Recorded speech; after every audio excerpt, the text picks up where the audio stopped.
Ribuan ikan mati terdampar di pesisir pantai Pulau Ambon.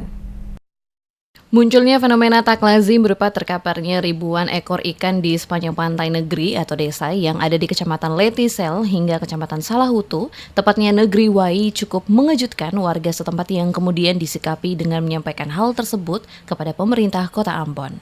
Menanggapi laporan warga ini, Wali Kota Ambon Richard Lohenapesi langsung memerintahkan stafnya untuk bersama Dinas Perikanan Kota Ambon dan Satpol PP Kota Ambon secepatnya meninjau lokasi kejadian yang dilaporkan warga guna mengamati dan meneliti penyebab fenomena tersebut. Richard mengungkapkan dari hasil pengamatan lapangan yang dilakukan jajarannya dapat disimpulkan jika terdamparnya ribuan ekor ikan tersebut bukanlah diakibatkan karena keracunan tetapi diduga kuat disebabkan oleh adanya ledakan di dalam laut.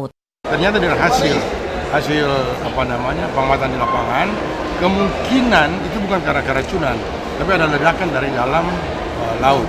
Nah, nggak tahu, mungkin saja dulu bekas bom perang dunia kedua mungkin ya, itu yang terjadi. Kalau dilihat daripada hasil dari laboratorium, kemungkinan itu karena pengaruh gempa ya, tekanan gitu, karena di tulang belakang ikan itu seluruhnya berdarah, patah-patah di tulang-tulang. Patahan bawah laut ya Pak? Nggak tahu, saya nggak tahu, itu nanti ada diteliti. Hari ini LIPI turun, Balai Konservasi turun, seluruh lembaga itu turun untuk cek apa penyebabnya. Tapi diduga itu ada ledakan gitu. Karena menurut informasi dari masyarakat, rupanya ada bunyi ledakan pada waktu itu.